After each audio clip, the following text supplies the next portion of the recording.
outside today. Again, it's a little late today. Usually I like to do things a little earlier in the day, but it's been raining on and off, and it's just now dried out outside because I don't have a building yet. I'm working on that, but I got everything set up outside, which is fine. It just, when it gets wet, I have to wait because I have to sit on the carport to do this. But everything's dried out enough now that I can actually do some work. I got an order for another Chuck E. Cheese ring, so we're gonna do that today. A Chuck E. Cheese ring in a size 6.5. So it's already done because I punched a couple of these before. It's just gonna be a resizing thing, and we'll get that done. And it shouldn't take too long to resize this to 6.5. I'll also be dipping it in the liver of sulfur and then having to finish it with a clear coat because these are copper. So we'll show that too. We'll start things off by heating up the coin so we can start stretching it.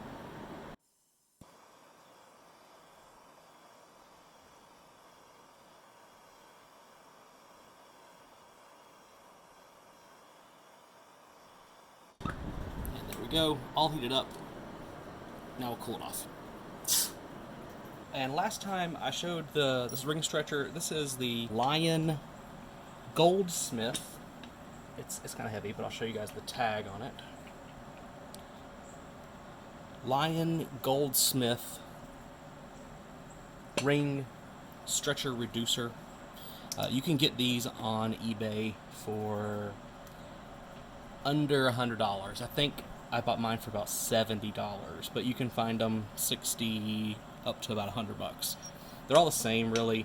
Just some of them are, I guess, better quality. In this right here, these blue ones are all the same. So get the cheapest one you can. They're all made the same. They have pretty good quality work on them. It's good enough to get started. And last time I told you guys, the only thing that I found that's a real problem is the handle. It's hard to push up to do the sizing. I like to get it about here and start off the sizing and then push it back. So, but that's just my preference. The numbering on the ring sizer is not in US. It's in Chinese ring sizes. I don't have anything really nice that you can see. My hand kind of lets you see. You can see the numbers. They start out at 1 up here at the very top. It starts off at 1 and it goes all the way down to a size 35. It goes to about a 15 in the US. I usually start about here. It's about halfway. So I can start the ring out higher. Compared to here. And I'd have to stretch, pushing back, and it's just not as easy as stretching from here and pushing downward. So we'll start with that. We're going to start with sizing this guy. He needs to be a 6.5. Actually, I didn't even check to see what size he was. It's currently at an 8 3/4, so we're gonna have to reduce it. So we'll use the bottom part of the stretcher reducer down here.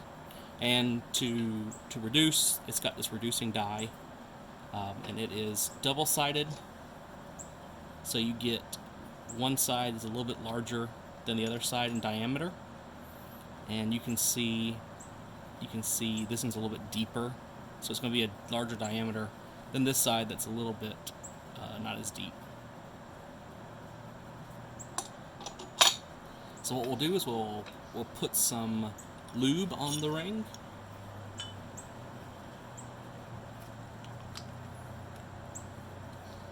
We'll lube the ring up with this Pepe lube. It's just a dry lube. Kind of feels like wax. So we'll just lube up the ring on both sides.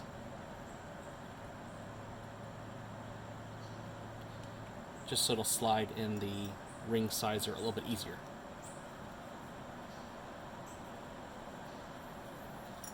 And now we'll try to take this from a 9 what did I say, 8.5? 8.5.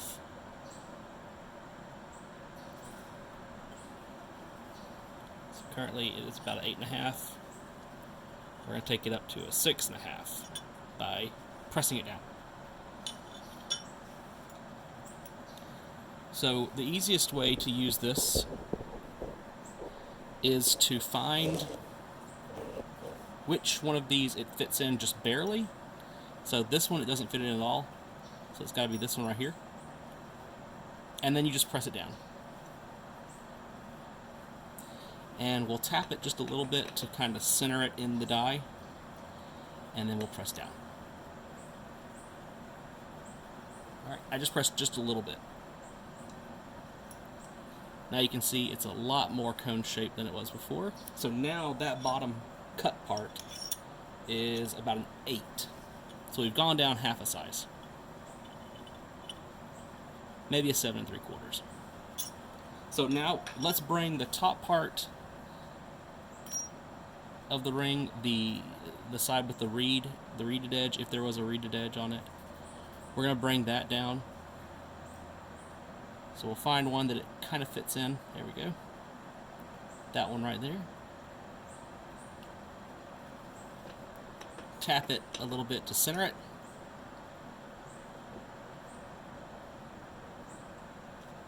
And just a few presses.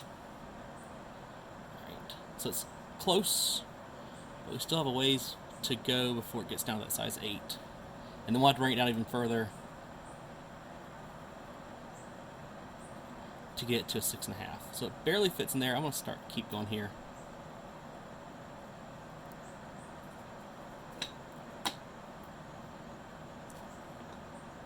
So tap it a few times to straighten it. And give it a couple of pushes down so it moves. I think that's good enough to start working on the other edge now. You can see it's just about flat. The cut edge looks a little bit flared out now. So now we'll go back to the cut edge. And we'll put the cut edge in the smallest one it'll fit in, which is this one. And we'll reduce it some more.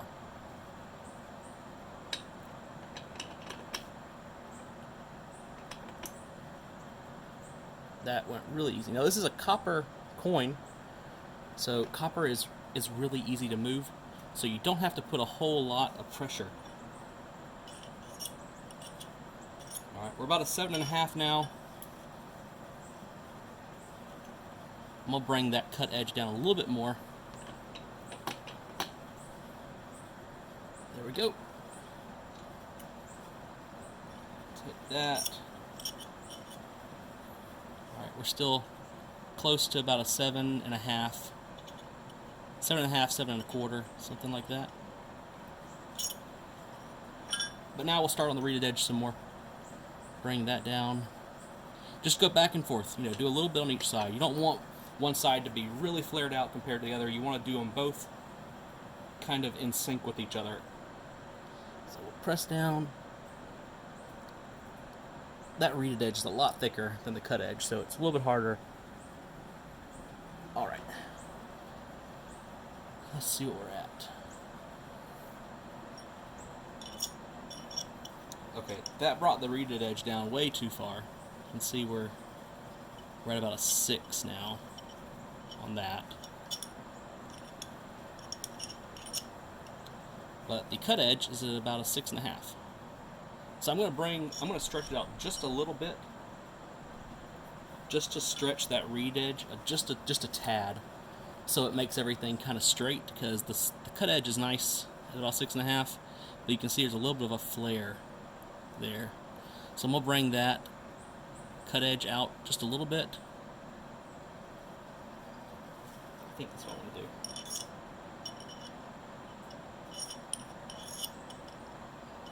Yeah. I'm bring the cut edge out just a little bit to kind of straighten everything up. What I might have to do is I might have to take the deburring tool and deburr that edge right there to round it out some more, and that might give us a little more room to work with. It's kind of sharp too, So I might do that anyway. That would be, when I finish the ring, I deburr it, and then I take a file to it, so it gets that sharp edge out of there. And it usually rounds it off, but we might have to do it just to stretch it some. But we'll see. Since it's copper, it should stretch pretty easy. When you're stretching a ring, you want to stretch it a little bit, turn it, stretch it a little bit, turn it. Just make sure it's not out of round. So we'll stretch it a little, turn it a little bit, stretch it a little bit, turn it a little bit, stretch it, turn it, stretch it, and let's see where we're at.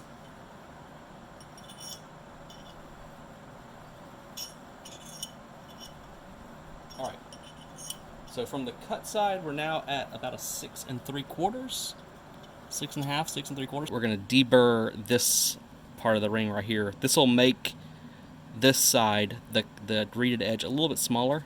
We're just going to deburr out that copper with the deburring tool. You want to make sure that this rounded part is on the edge when you're deburring, because you want it to get the top and the side. If you're just doing like this, you're just going to do the inside. You want to make sure it's pressed up against the lip to round it. And then I kind of take it out a little. I start up close, and then I pull it back. Kind of rounds it off. So now it's going to need a little bit more than that to get it nice and clean, but that's the process. And then when I'm finishing it, before I shine it and before I put a clear coat on it, I will take a file and I'll file all this down, and this side as well, just to make sure it's rounded. Here's the antiquing finished on the Chuck E. Cheese ring, the little 6 1/2 inch size ring. So that one's ready to be cleaned up, shined up, and put a layer of protective coat on it to clear coat it. Came out really nice. It's been antiqued, and it has a coat of Protect-A-Clear on it to keep it from turning their finger green. Now the Protect-A-Clear does wear off if you wash your hands a lot, or you just wear it a lot. Your skin is a little oily. It can wear off. So if you do decide to use Protect-A-Clear on your jewelry, you need to put 2 or 3 coats on it. They say let it cure for 4 days, or you can put it in the oven on the lowest setting for about an hour. Then I'll usually recoat it again after it's been in there in the oven for an hour. Recoat the bottom side, flip it over, and put it in the oven again, just to make sure that everything is coated. Because what happens a lot of times is you'll have like maybe one little spot on it that the coating either just didn't get covered good, or it peeled off when you pulled it off the pan, the tin foil, once it's been in the oven, and then you'll just have one little spot on your finger. So I make sure it's a really good coating. But there we go.